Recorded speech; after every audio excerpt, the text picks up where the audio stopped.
En la Biblia hay una cantidad de versículos que nos están hablando exactamente acerca de esto.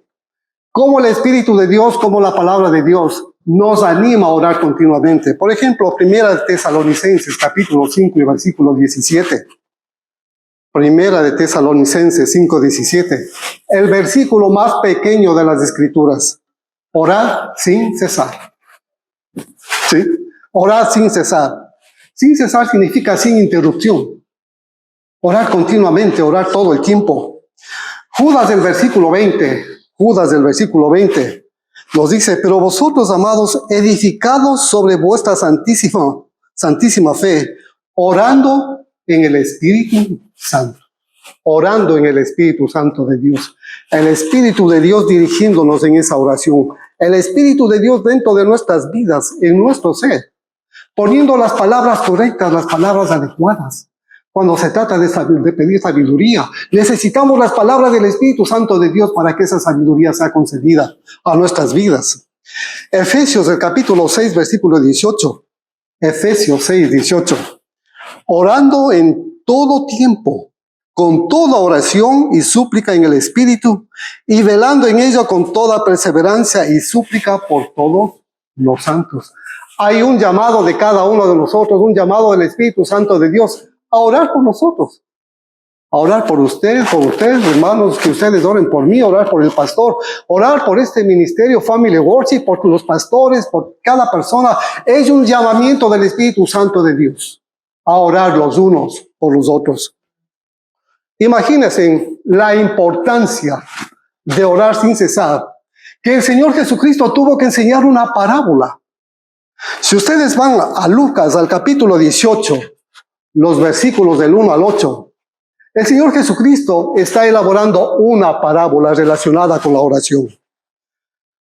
También le refirió Jesús una parábola sobre la necesidad de orar siempre y no desmayar. Siempre y no desmayar. Diciendo: había en una ciudad un juez que ni temía a Dios ni respetaba a hombre. Había también en aquella ciudad una viuda, la cual venía a él diciendo: hazme justicia de mi adversario. Y él lo quiso por algún tiempo, pero después de esto dijo: aunque ni temo a Dios, ni tengo respeto a hombre, sin embargo, porque esta viuda me es molesta, le haré justicia, no sea que viniendo de continuo me agote la paciencia. Viejita más molestosa, hermano. Y dijo el Señor: oí lo que dijo el juez injusto. ¿Y acaso Dios no hará justicia a sus escogidos, que claman a Él día y noche? ¿Se tardará en responderles? Quisieron repetir esa parte del versículo 7. ¿Y acaso Dios no hará justicia a sus escogidos, que claman a Él día y noche? ¿Se tardará en responderles? Impresionante. Versículo 8. Os digo que pronto les hará justicia, pero cuando venga el Hijo del Hombre, ¿hallará justicia en la tierra? De esta parábola hay dos cosas que me llaman la atención. El Señor está hablando de una historia literal, no se está inventando la historia. Había una mujer, si había esa mujer viuda es porque existía esa mujer, porque Él vio. Esa historia natural, paralela a esa historia natural, hay una historia espiritual. Eso es lo que está haciendo aquí el Señor. Relacionando la forma de insistencia de esta mujer viuda con la forma de oración nuestra, de cada uno de nosotros. Pero en el versículo 7, miren lo que dice: hará justicia a sus escogidos. ¿Quiénes son sus escogidos? ¿A quiénes llama Dios sus escogidos? Muchos son los llamados, dice la Biblia, pero pocos los escogidos. ¿Quiénes son estos escogidos? A mí me admira los ojos de mi esposa muchas veces, aparte que son preciosos. Me admira cuando vamos a un supermercado, está comprando manzanas o está comprando cualquier fruta. Todas parecen iguales. Pero se pone a escoger de todo ese grupo, de todo ese montón, coge unas 10, coge unas 15. Seleccionó unas manzanas. Y eso es lo que significa esta palabra, escogidos. Las mujeres tienen ojos especiales para saber escoger, especialmente a los maridos. Bendito sea el Señor, ¿sí? Entonces, Dios tiene personas escogidas, seleccionadas. Es como un equipo de fútbol de nuestros países, de nuestro contexto latinoamericano. En nuestro país hay como unos 20 equipos que participan en un torneo de fútbol. De esos 20 equipos, cada uno tiene su cantidad de jugadores y de ahí sale una selección. No pueden ir todos a la selección, tienen que escoger los mejores. Entonces, eso es lo que está haciendo aquí el Señor. Gente dispuesta a clamarle a Él de día y de noche, les va a hacer justicia a ellos. Bendito sea Dios.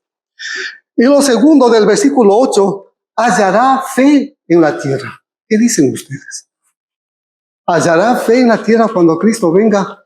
¿Cuántos dicen que sí? Levanten su manito. ¿Cuántos dicen que no? Levanten su manito. ¿Sí? No tengan temor. No tengan temor. Miren, hace una pequeña meditación acerca de eso. ¿Hallará fe en la tierra? Ha sido una pregunta que vengo escuchando desde hace mucho tiempo atrás, pero nunca he tenido una respuesta consistente. Gracias a Dios hay una respuesta consistente ahora.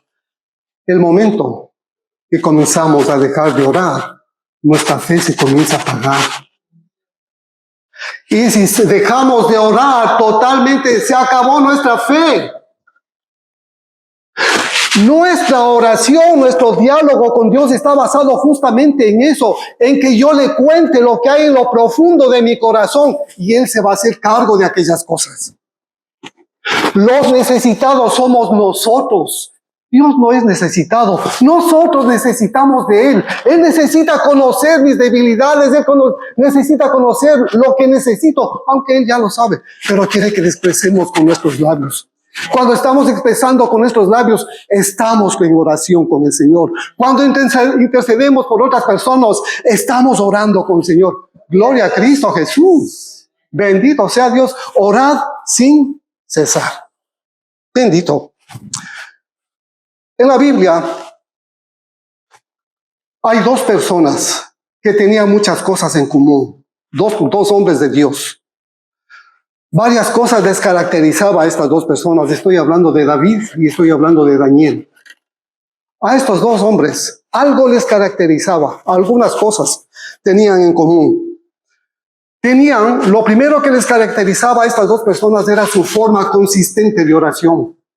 Tenían un horario diario para presentarse delante del Señor a orar. Los dos tenían un horario.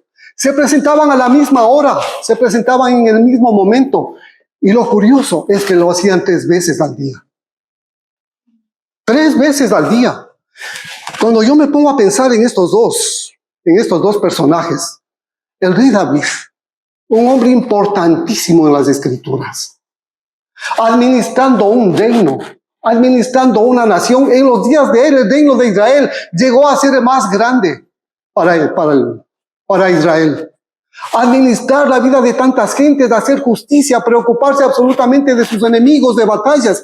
¿Cómo es que tenía tiempo este hombre para presentarse delante del Señor 3 veces al día?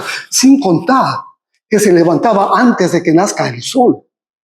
Sin contar de que antes de acostarse, este hombre se paraba delante de Dios y comenzaba a adorarle, a magnificar, a levantar sus manos. Ya vamos 5. Igualito que nosotros, ¿verdad?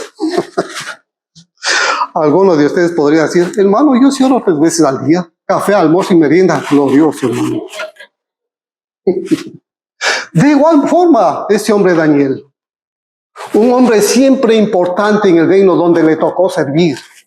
Siempre el segundo al mando en el reino de Babilonia, con los medos, con los persas. Hombre con una agenda política, con una agenda administrativa, pero extraordinaria. Pero siempre tenía 3 horas específicas para presentarse delante del Señor y orar. ¿Cómo lo hacían?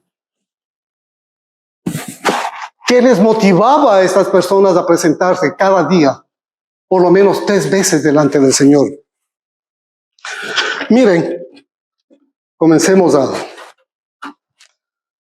responder esto. Vamos al Salmo 55.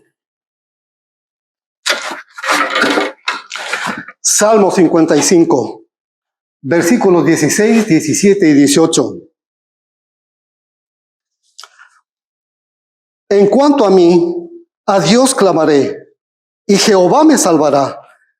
Tarde y mañana y a mediodía oraré y clamaré, y él oirá mi voz. Tarde, de mañana y al mediodía. Salmo 55, versículos 16, 17 y 18. Él redimirá en paz mi alma de la guerra contra mí, aunque contra mí haya muchos. ¿Sí? Su forma normal de vida, con todas sus responsabilidades dentro del reino, pero continuamente presentándose delante del Señor. Ahora, no solamente este hombre. Veamos Daniel. Daniel capítulo 6, versículos 4 al 10. Entonces los gobernadores y sátrapas buscaban ocasión para acusar a Daniel en lo relacionado al reino, mas no podían hallar ocasión alguna o falta porque él era fiel. En ningún vicio ni falta fue hallado en él. Entonces dijeron aquellos hombres, no hallaremos contra este Daniel ocasión alguna para acusarle, sino la hallamos contra él con relación con la ley de su Dios.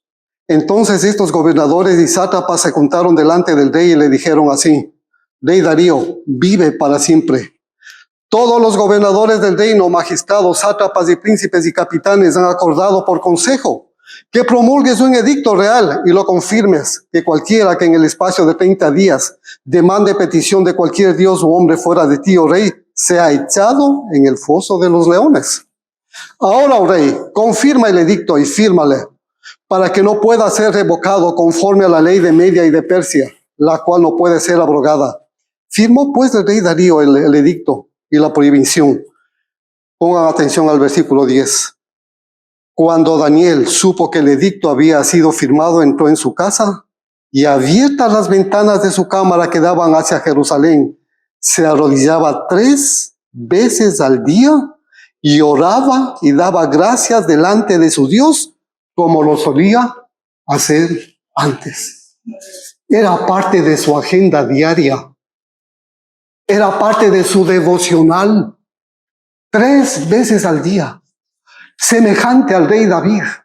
Presentarse en 3 horas diferentes durante el día. Pero, perdónenme la expresión, de una manera religiosa.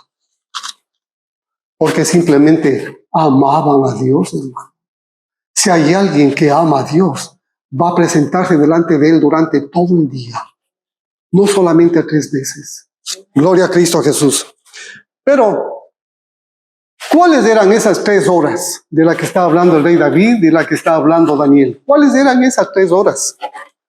¿Cuáles eran esos momentos especiales de estas personas que se presentaban delante del Señor? Vamos al libro de Marcos. Acuérdense que la oración está basada en las aflicciones, en los sufrimientos de Cristo Jesús en la cruz. En eso está basada la oración, de lo que estoy hablando en esta mañana. Vamos al libro de Marcos, al capítulo 15. Y versículo 25.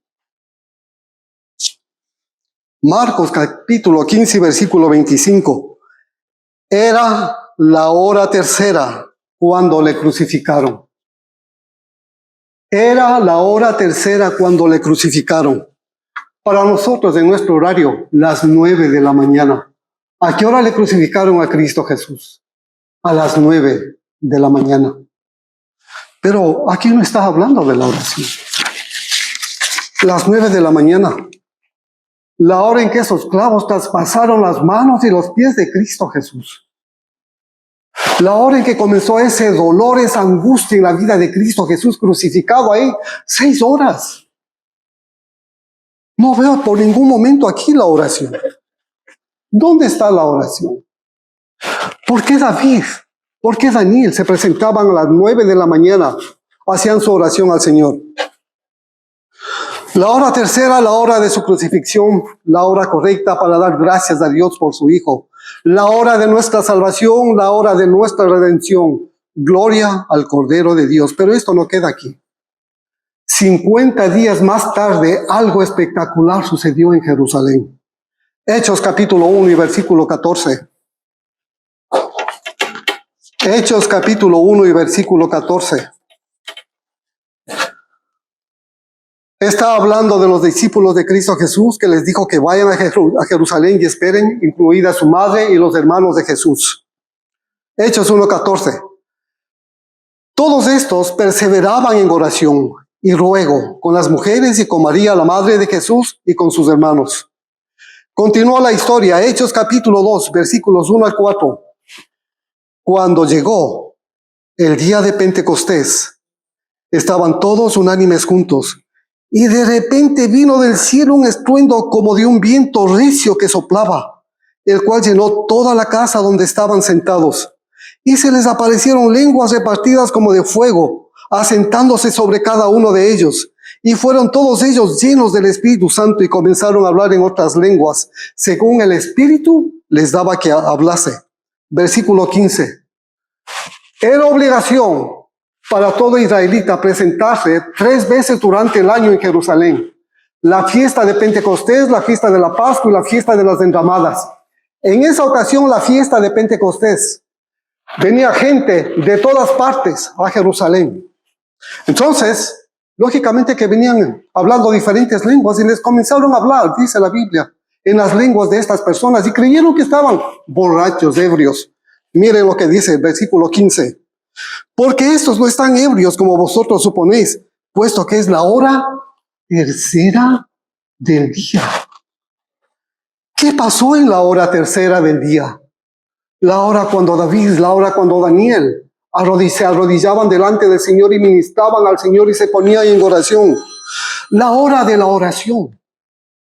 La hora tercera es la hora de la oración, las 9 de la mañana. La hora de la crucifixión de Cristo, la hora de hacer memoria de nuestra redención. La hora de hacer memoria de nuestra salvación, del perdón de nuestros pecados. Esa es la hora tercera. La hora cuando viene el Espíritu Santo y nos bautiza con el Espíritu Santo, nos invierte de poder. Investidos del poder de Dios, hermanos, para luchar contra las acechanzas del enemigo. Esa es la hora tercera, la hora de la oración. No solamente se quedó con David, con Daniel, no solamente se quedó con los apóstoles. ¿Qué tal con cada uno de nosotros? Estaremos dispuestos a presentarnos a las 9 de la mañana en el lugar donde estemos y presentar una oración corta. Señor, hago memoria de la hora tercera, la hora en que tú fuiste crucificado. ¿Qué pasó en la hora tercera? Cristo fue crucificado. ¿Y qué sucede para nuestras vidas?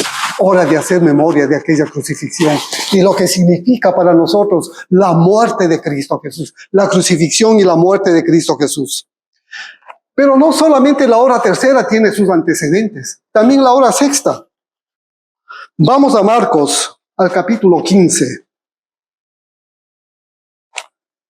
Marcos, el capítulo 15 y el versículo 33. Cuando vino la hora sexta, hubo tinieblas sobre la tierra hasta la hora novena. Aquí el evangelista está uniendo las 2 horas, la hora sexta y la hora novena. Después le desglosamos la hora novena.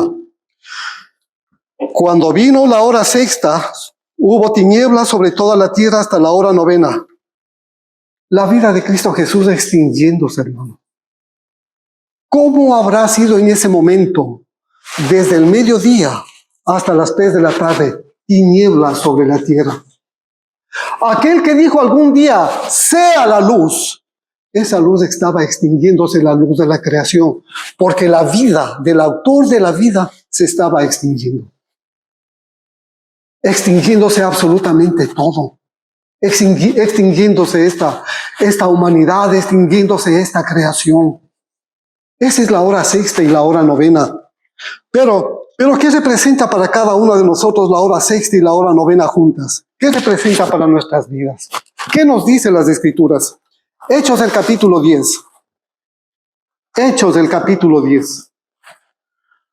Todo el capítulo 10 del libro de los Hechos está hablando acerca de una persona.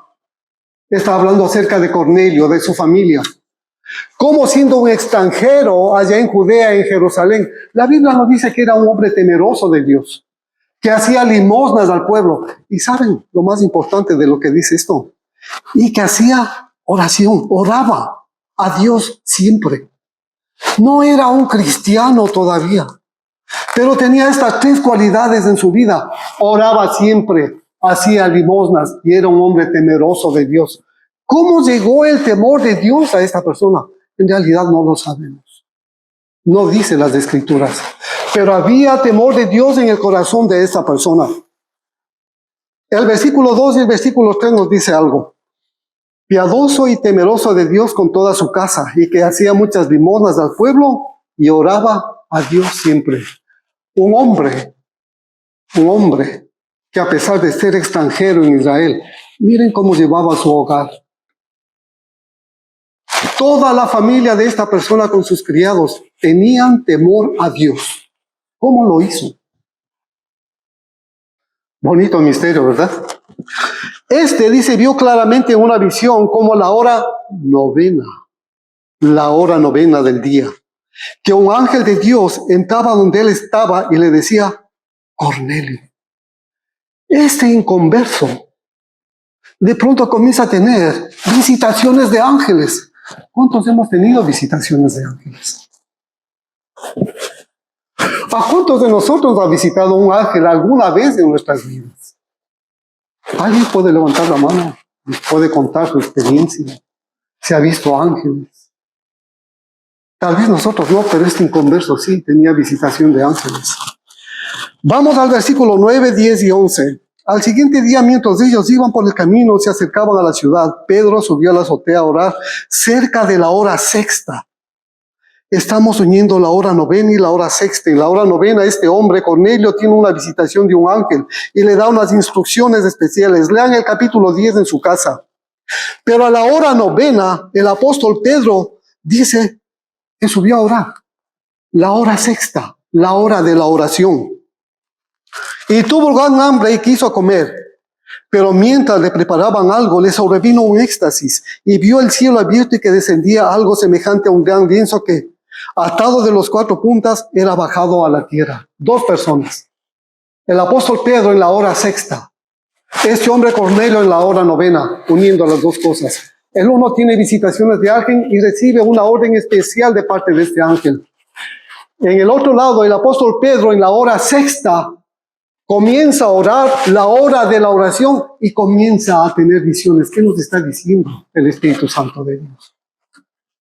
¿Cuál es el mensaje de la hora sexta, de la hora novena, uniendo las dos cosas? Hermanos, mientras este mundo está en tinieblas, porque hay un príncipe de las tinieblas, Dios quiere revelarnos a través de las visiones la perfecta voluntad para nuestras vidas. Eso es. El diablo no conoce este lenguaje de Dios. Él no puede meterse de ahí. Son cosas que Dios tiene preparadas específicamente para la vida de cada uno de nosotros. La hora sexta, la hora de la oración, la hora de las visiones, la hora de visitación de ángeles, la hora en que la perfecta voluntad de Dios quiere revelarse para nuestras vidas. Y algo más importante, Hechos 10:45. La hora del derramamiento del Espíritu Santo sobre los gentiles. El apóstol Pedro, al entrar en la casa de Cornelio, al hablar acerca de Cristo Jesús, hermanos, vio como el Espíritu Santo de Dios se derramó sobre esta familia y se quedó admirado. Cómo a los gentiles también les ha sido dado el don del Espíritu Santo de Dios. La hora sexta, la hora del derramamiento del Espíritu Santo. Gloria a Cristo Jesús. ¿Qué les parece? Ahora, ¿cuántos oramos al mediodía? A la hora sexta. Tenemos tiempo para levantar nuestras manos, hacer una pequeña oración. Señor, es la hora sexta del día. Y me acuerdo de tus aflicciones. Me acuerdo de tus dolores. Me acuerdo cómo esta creación estaba extinguiéndose aquel día. Pero no te quedaste en la cruz porque tú resucitaste. No necesitas hacer una oración larga, sino simplemente hacer memoria de aquella hora. Gloria a Dios. Ahora, vamos a Marcos al capítulo 15 y al versículo 34. Marcos capítulo 15 y versículo 34. Y a la hora novena, Jesús clamó a gran voz diciendo, Eloi, Eloi, lama sabactani, que traducido es, Dios mío, ¿por qué me has desamparado? El apóstol Juan, refiriéndose a esto mismo, él diría, consumado es. Pero ¿saben qué significa esto en el griego? La deuda ha sido pagada. La hora novena, la hora en que Cristo Jesús estaba quitando el pecado del mundo, con sus aflicciones, con el derramamiento de su sangre, con su muerte, presentándose delante del Señor, no como un hijo, sino como una persona bajo juicio. Es la primera vez que la Biblia nos muestra que Jesús les llama a su Padre Dios. Y cuando Dios aparece en la Biblia, Él aparece como un juez. Es la primera ocasión que Jesucristo deja de decirle Padre, porque el pecado del mundo está cayendo sobre sus hombros. Siente ese peso, siente esa carga de quitar el pecado del mundo. Por eso, Él es el Cordero de Dios que quita el pecado del mundo. Gloria a Cristo. Bendito Dios. Es la hora novena. La hora en que el momento Él inclinando su cabeza murió. Murió por usted y murió por mí. La hora novena. Pero no se queda todo ahí, ¿verdad? No se queda todo ahí. ¿Qué representa la hora novena para la iglesia de Cristo Jesús? Vamos al libro de los Hechos. Libro de los Hechos, capítulo 3. Versículos 1 al 6. Pedro y Juan subían juntos al templo la hora novena, la hora de la oración. ¿Quieres repetir conmigo este versículo? Pedro y Juan subían juntos al templo a la hora novena, la hora de la oración. ¿Qué era la hora novena? Las 3 de la tarde. La hora de la oración. Y era traído un hombre cojo de nacimiento a quien ponían cada día a la puerta del templo, que se llama La Hermosa, para que pidiese limosnas de los que entraban en el templo. Versículo 3. Este, cuando vio a Pedro y a Juan que iba a entrar en el templo, le rogaba que le diesen limosna. Versículo 4. Pedro y Juan, fijando en él los ojos, les dijo, míranos. Versículo 5. Entonces él les estuvo atento, esperando recibir algo de ellos. Versículo 6.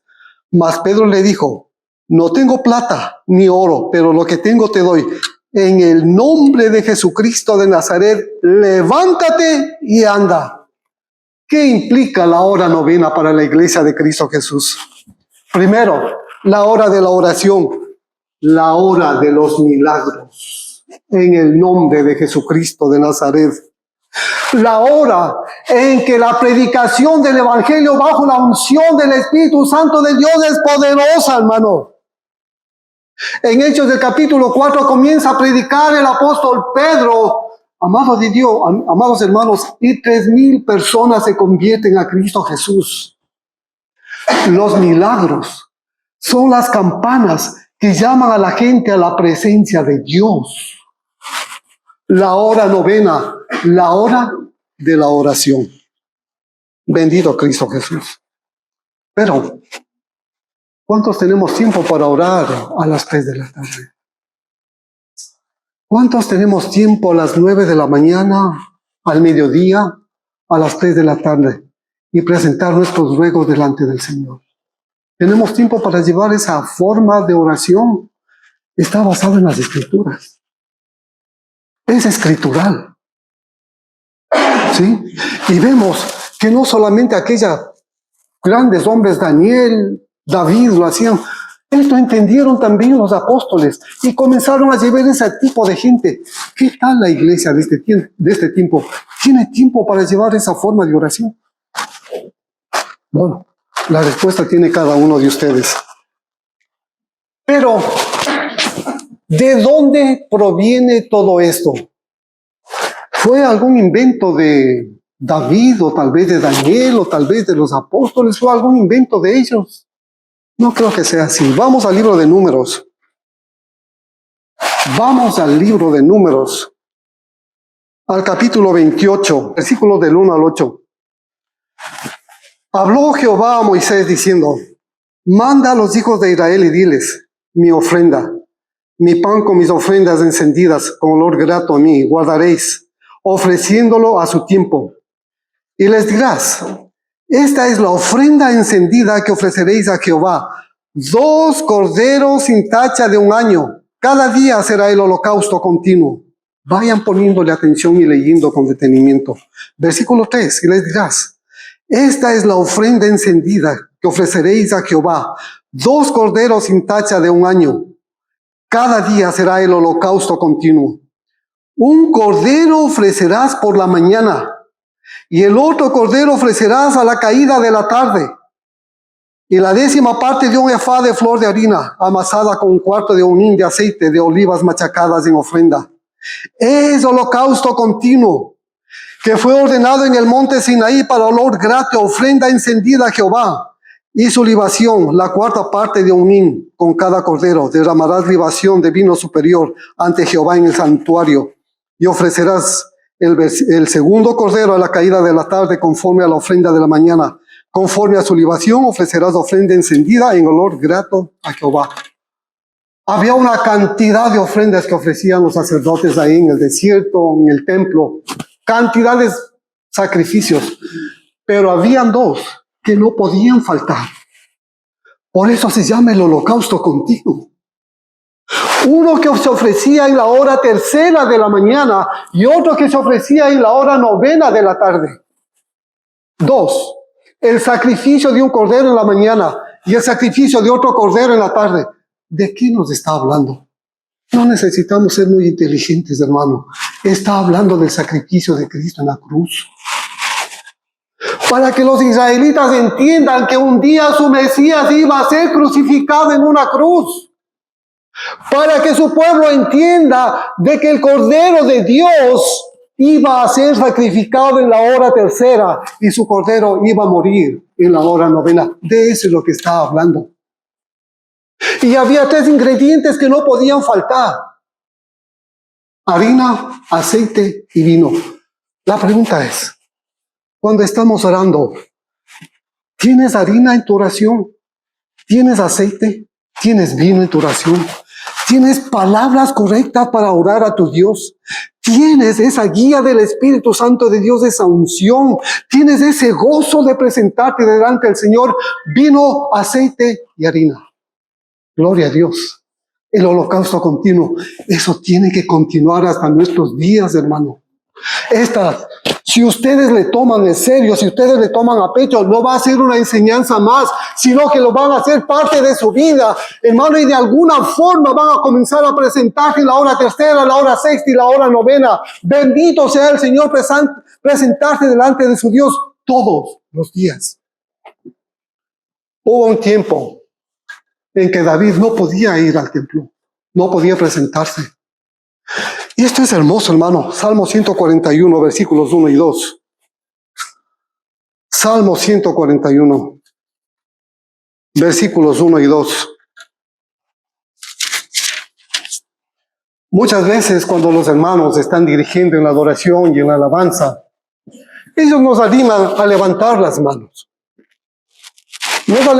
Animan a levantar las manos.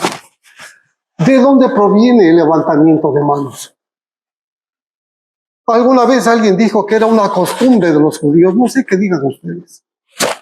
Pero ¿de dónde proviene el levantamiento de manos? ¿Y por qué razón levantamos nuestras manos al Señor? Este hombre David, que se presentaba 3 veces delante del Señor, él entendió algo, hermano. Que esa ofrenda de la mañana, que ese quemar de incienso que se hacía en el tabernáculo de Moisés, significaban algo. En el tabernáculo de Moisés, los sacerdotes cogían el cordero para la ofrenda de la mañana a las 9 y había un sacerdote que tenía una campanilla. Ustedes se acuerdan más o menos cómo era arreglado el tabernáculo de Moisés. Una tienda grande que cubría cierta área. Esa tienda tenía una puerta y al pasar a la puerta inmediatamente estaba el altar de los sacrificios y atrás de eso estaba el lavacro. Había otra carpa pequeña que se llamaba el lugar santo y el lugar santísimo. En el momento que el sacerdote a las 9 de la mañana quemaba el cordero, un sacerdote tocaba una campanilla y en el lugar santo otro sacerdote ponía el incienso. En ese instante se levantaban 2 columnas de humo a la presencia del Señor. 2 columnas de humo. En el momento que David, por revelación, entendió esto, comenzó a levantar sus manos. Sea el don de mis manos como el incienso de la mañana y el levantamiento de mis manos como la ofrenda de la tarde. Eso es lo que significa, hermano, cuando levantas tus manos. Estás ofreciendo incienso en el nombre de Cristo Jesús. Eso es lo que significa.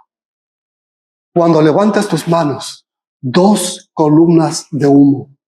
Aquellas que se celebraban ahí en el tabernáculo de Moisés. Pero leamos.